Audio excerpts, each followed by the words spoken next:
এক্ষেত্রে লিখিত প্রিপারেশনের জন্য যারা তাদের জন্য সাজেশনটা কি রকম হয় আপনার? লিখিত প্রিপারেশনের জন্য ফিটনেসটা খুব গুরুত্বপূর্ণ। লিখিতটা আসলে আমার প্রিপারেশনটা কিন্তু খুব লিমিটেড ছিল। আচ্ছা। খুব লিমিটেড ইন এ সেন্স, কারণ আমি যেহেতু ওই যে চাকরিতে ছিলাম, আর লিখিতর জন্য হচ্ছে প্রচুর একটু লেখালেখি করার অভ্যাসটা থাকাটা খুব জরুরি। আচ্ছা। আর আমি এমন একটা লোক, আমার ইন্টারমিডিয়েটে থাকতে বাংলাতে এ প্লাস মিস করছে একমাত্র হাতের লেখা স্লো বলে। এই হলো মানে আমার বাস্তবতা, যেটা বললাম আর কি, ঠিক আছে? তো আমার লিখিততে যেটা হচ্ছে, একে তো হচ্ছে অফিস করে আসতাম, অফিস করে এসে হচ্ছে রাত্রে পড়াশোনা করাটা খুব কষ্ট হতো। আর পড়াশোনা পড়তেই কষ্ট, সেখানে লেখা তো আরো কষ্ট, ওটা বুঝতে পারছি। আর গাড়িতে বসে তো নিশ্চয়ই লেখালেখি করা সম্ভব না। তো এটা মিলে হচ্ছে আমি দেখা গেল যে লিখিতর জন্য মানে মডেল টেস্ট, যেটা মডেল টেস্ট বলতে মনে হয় আমি মাত্র 2টা না 3টা পরীক্ষার পুরোপুরি 4 ঘন্টার লেখার একটা করেছিলাম। যেমন আমার মনে আছে, আমি বাসায় একটা বাংলাদেশ বিষয়াবলী পরীক্ষার জন্য লিখেছিলাম 4 ঘন্টায় 50টা পেজ লিখছিলাম। আচ্ছা। ওই খাতাটা অনেকদিন রেখেছিলাম যে মানে এটা পরে ভবিষ্যতে কাজে লাগবে বা এটা পরে পরে এখন হারাই গেছে।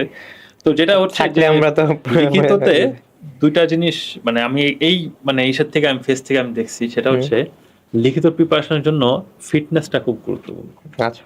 ফিটনেসটা এই কারণে, কারণ লিখিততে এটা হচ্ছে একটা কি বলবো, যে এটা একটা ফিজিক্যাল এফোর্ট লাগে।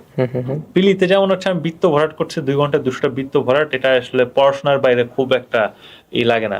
কিন্তু লিখিততে লেখার সময় যেটা হয়, যে আপনি 4 ঘন্টা যখন লিখবে একটা মানুষ, 3 ঘন্টার পর থেকে না আস্তে আস্তে হচ্ছে ব্রেইনের গ্লুকোজটা ডাউন হয়ে যায়।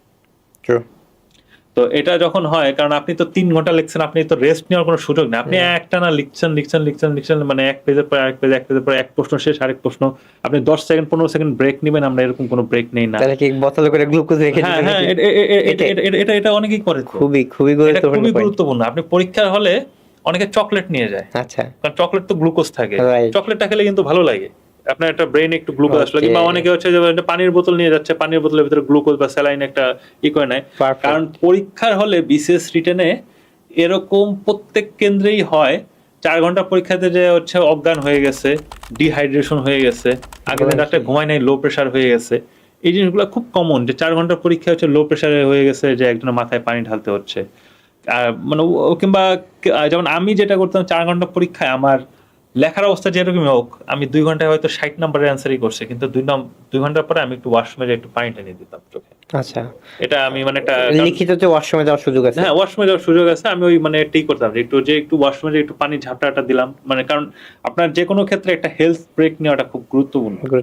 4 ঘন্টা পরীক্ষা আসে, 4 ঘন্টা বসে থাকাটা, এটা মানে বডির জন্য, মাইন্ডের জন্য খুব টাফ। তো আমার কাছে মনে হচ্ছে যে এই জিনিসটা মানে করাটা খুব গুরুত্বপূর্ণ। আবার দ্রুত লেখার অভ্যাসটা থাকতে হবে। এর সাথে লিখিততে আরেকটা জিনিস খুব গুরুত্বপূর্ণ, অনেকে অনেক লিখতে পারে। অনেকেই অনেক লিখতে পারে, যেমন আপনি 10 নম্বরের অ্যান্সার, সে হয়তো 3 পেজ অনেক দ্রুত লিখে